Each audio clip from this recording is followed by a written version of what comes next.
PDCA cycle, with a short PDCA cycle, we can get the quick feedback from the customers.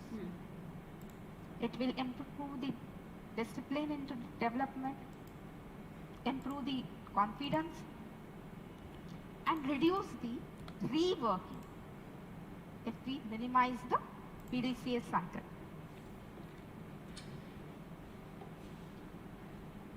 This is actually called as continuous development. Continuously, we plan to check an action. Once the action is coming, then whatever the result, we can have implement or refix it into the again refixing, planning, development, and checking. The second is the continuous testing. Continuous testing means different type of testing, manual as well as automation, throughout the delivery of the project.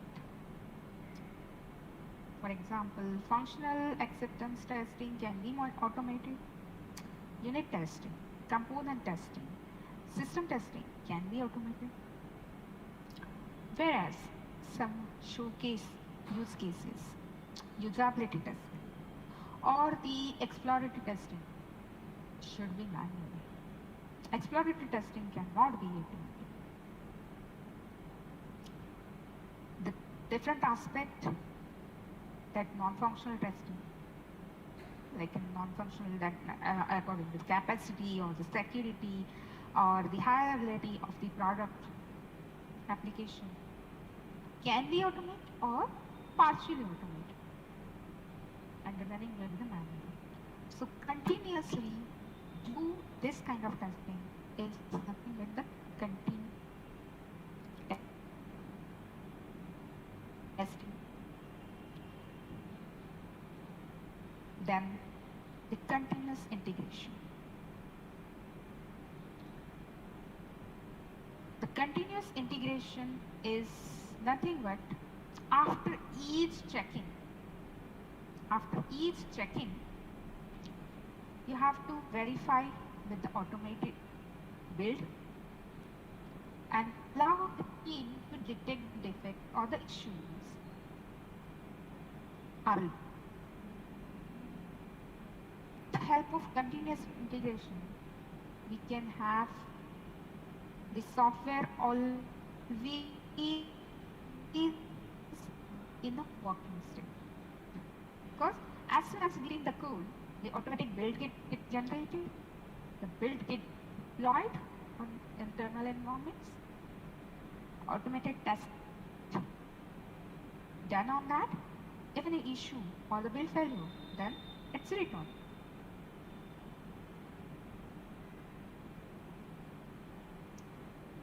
Because of the continuous integration, we cannot say that we are get rid of bugs.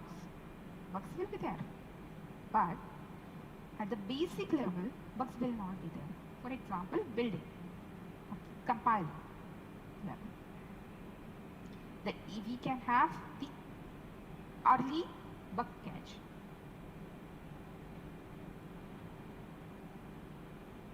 Then the continuous delivery. The continuous delivery is the aim of the agile, right? Releasing the new feature or the requirement, customer requirement, frequently after the automated testing.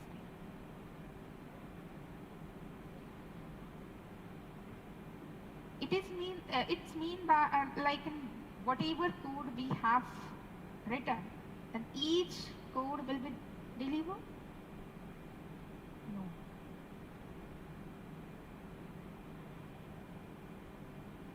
Every change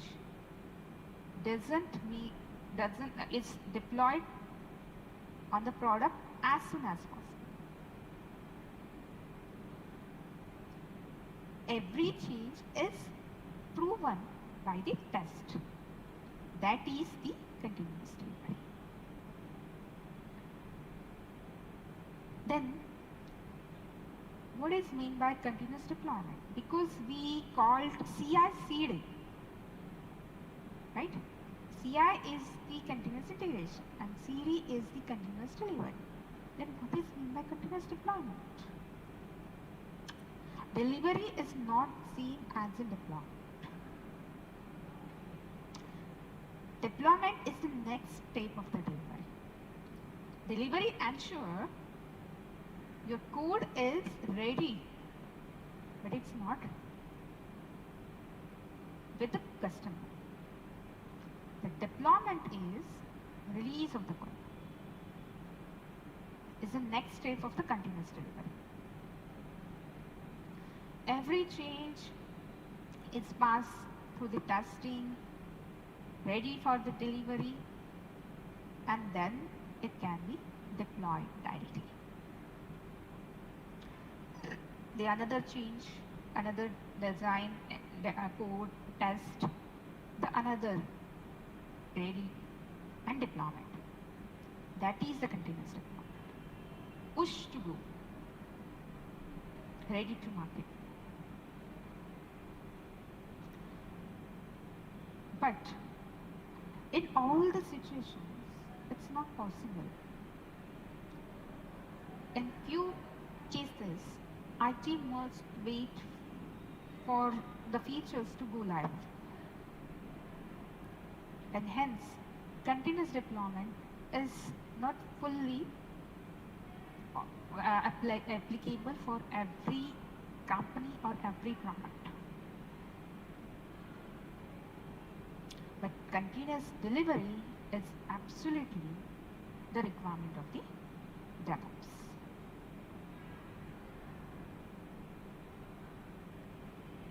So the typical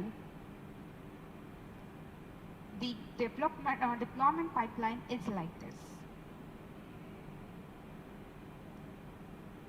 Why the pipeline is configured? What it gives actually, we configure, but what it gives? It gives us the visibility. Where our code is, how our code is capable, what is the quality of our code. Is the customer satisfied with that feature? Feedback from the customer.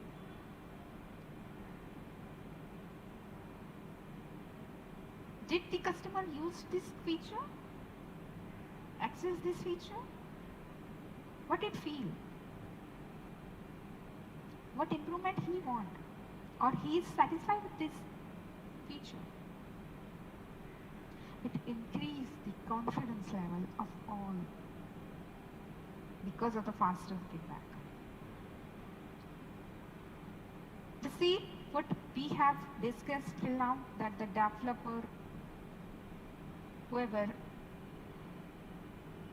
from the dev machine, the code is pushed to some repository. From the repository, it goes to the continuous integration tool, where the quality of the product is, quality of the code is getting tested. All these are the tools which are used in the DevOps, like in GitHub or Jenkins, SonarQube. It gives the quality of the code. It's an static analysis. Then once it's done, its build is ready, then it can be deployed to the QA environment. How it can be deployed? Now it's containerized, right? So we can have deploy the container. From where we need to maintain what the version of that particular thing, the feature.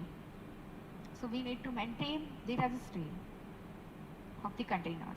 So if it's in centralized registry, it can be go to the centralized, and then it push to the registry, and then it deployed on the environment, where it can be tested fully from the functional as well as non-functional mechanics. like in regression testing, acceptance testing, performance testing.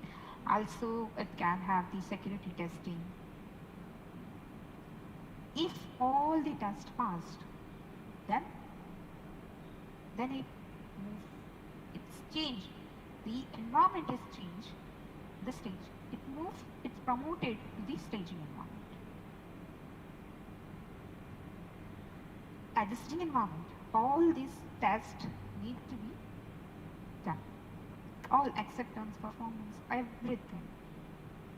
And each and every thing need to be logged.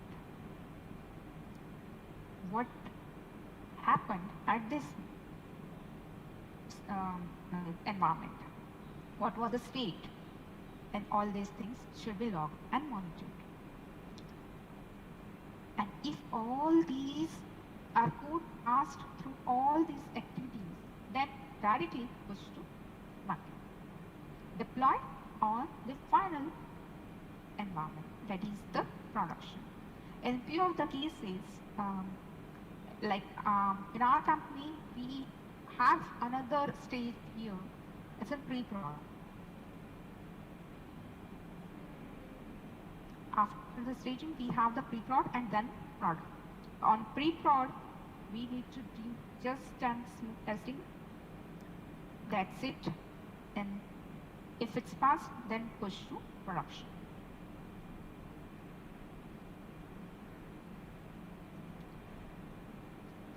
So all these things are included in the DevOps pipeline.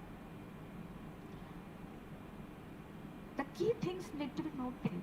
Along with this, we have to log every activity happen in the pipeline. Artifacts need to be there. We have to keep all the old files. We can move them to centralized storage or dump into the S3. It's just a single person's responsibility. Deployment is whole team who will responsibility.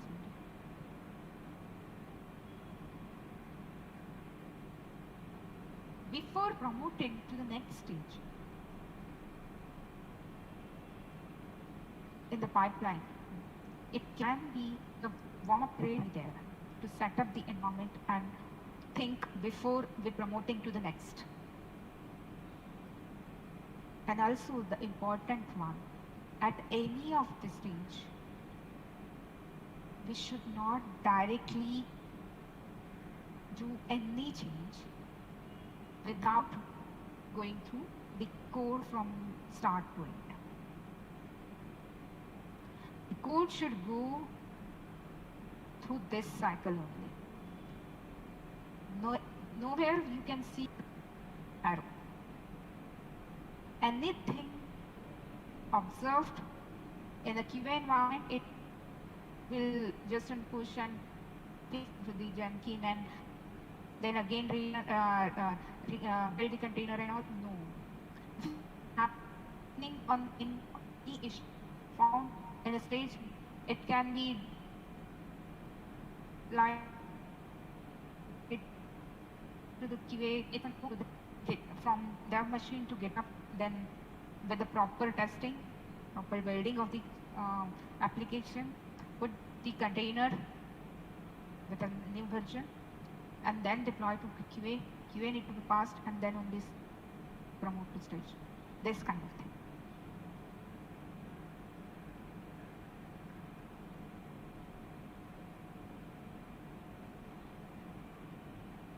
Any question on the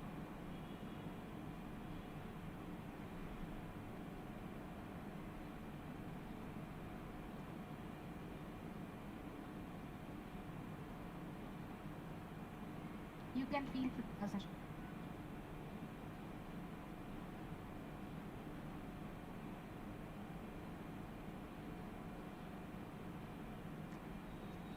Yeah, you may ask the question on YouTube chat box. Chat as well, you can raise their things. I will cover it later. Okay. Now, we have seen the concepts of DevOps, how the DevOps pipeline look like. Now, we already know that the first key driver of the DevOps in a earlier sessions, right, in agile methodology, in a morning. The DevOps concepts we have covered here, right? We need to go through. But the third driver is the key for the DevOps, whole DevOps process is the automation.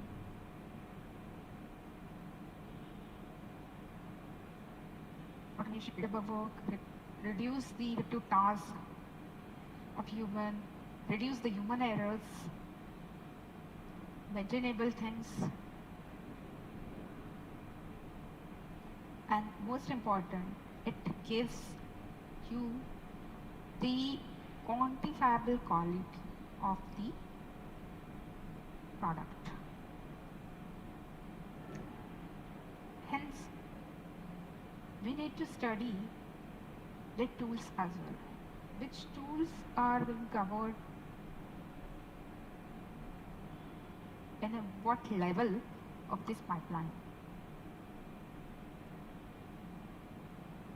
Like what tools need to be there for the software development, automation testing, version control, or monitoring, work management, and all. There are tons of tools available. Open source, paid, or enterprise level tools. Xavier Labs has published the list of tools used in the DevOps. If you go through that, it's just